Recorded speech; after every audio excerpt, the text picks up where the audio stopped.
लेकिन समाज में कुछ ही लोग, लेकिन धीरे धीरे ये भी प्रथा बढ़ी।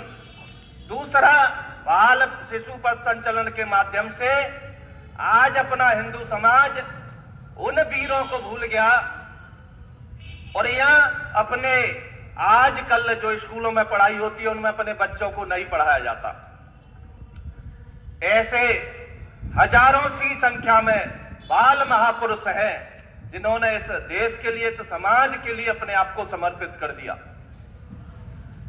ऐसे ही एक महापुरुष आते हैं,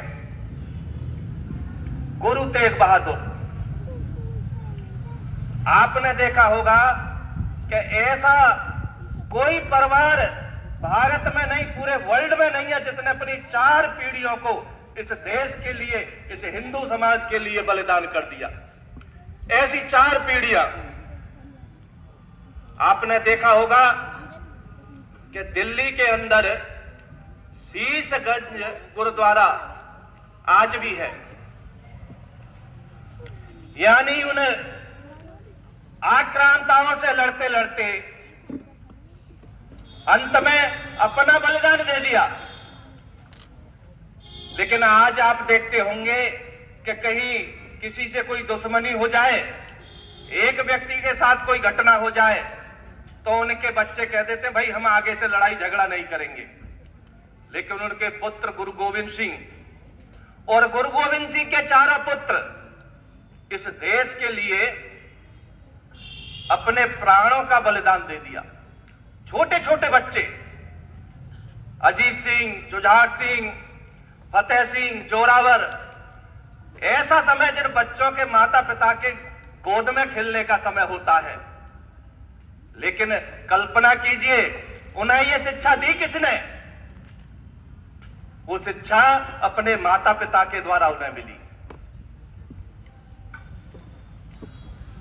ऐसी कल्पनाओं में अभी चर्चा हो रही थी, वीर हकीकत। वो 12-13 साल का बालक, कहते हैं कि पहले बाल विवाह हो जाते थे, जब उसकी शादी होती है, शादी भी हो जाती थी, तो शादी हुई, शादी के बाद में कैसे है कि बहुत सारे मुल्ला मौलवी थे उस समय, तो किसी अपने देवी देवता के बारे में कुछ कहा होगा, तो उन्होंने भी कुछ कह दिया उसके बारे में। बोले कि तुम हमारे बारे में ऐसे बोलते हो। तो उस दरबार के अंदर मुगलों का शासन था, ले गए कि इसने हमारे देवी देवता यानी उनके धर्म के बारे में ऐसा बोला है। तो उन्होंने कहा ये भी तो हमारे धर्म के बारे में बोल रहे थे। तो कहते हैं कुछ मौलवियों ने एक षड्यंत्र के तहत कि इनको हमारे जो धर्म के विरुद्ध ये बातें की है, इसलिए इनका सर काट दिया जाए। तो कहते हैं जब उनकी माताजी और उनकी पत्नी, कहते वीर हकीकत की पत्नी स्वयं आई, बोले कि आप मुसलमान बन जाइए, क्यों नहीं बनते? आप जीवित तो रहेंगे। तो छोटे से बालक ने कहा कि मेरा धिक्कार का जीवन है। जीवन में व्यक्ति को एक बार ही मरना है, कोई बार बार तो नहीं मरते, लेकिन मैं ऐसा कलंक अपने सर पर लेकर नहीं जाऊंगा जिससे मेरे माता पिता, यानी इन्होंने धर्म के लिए धर्मांतरण कर लिया। क्या तुम ऐसे पति की पत्नी कहलाना पसंद करोगी जिन्होंने अपने धर्म के लिए दूसरा धर्म कबूल कर लिया? लेकिन वो सारी चीजें अपनी पत्नी और मां को समझाते हुए उस छोटे बालक वीर हकीकत राय ने अपने प्राणों का बलिदान दे दिया, लेकिन अपना धर्म परिवर्तन नहीं किया।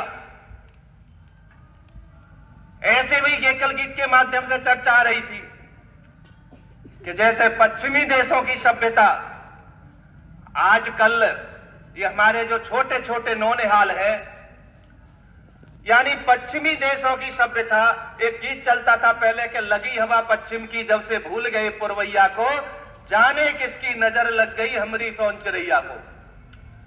यानी जब से पश्चिमी देशों की हवा अपने देश के अंदर आना शुरू हुई है तो पश्चिमी देशों की सभ्यता को भी हमारे छोटे छोटे बच्चे भी ग्रहण करते जा रहे हैं। लेकिन कल्पना कीजिए, एक पश्चिमी देशों को लोग वो अपने देश में आकर उस सभ्यता को छोड़कर इस सनातन संस्कृति को अपने जीवन में उतार रहे हैं। करोड़ों करोड़ों रुपए यल्ली के सालाना के पैकेज को छोड़कर वो काशी, मथुरा, अयोध्या के अंदर हरे राम हरे कृष्ण जप रहे हैं। छोड़ दी उन्होंने नौकरी।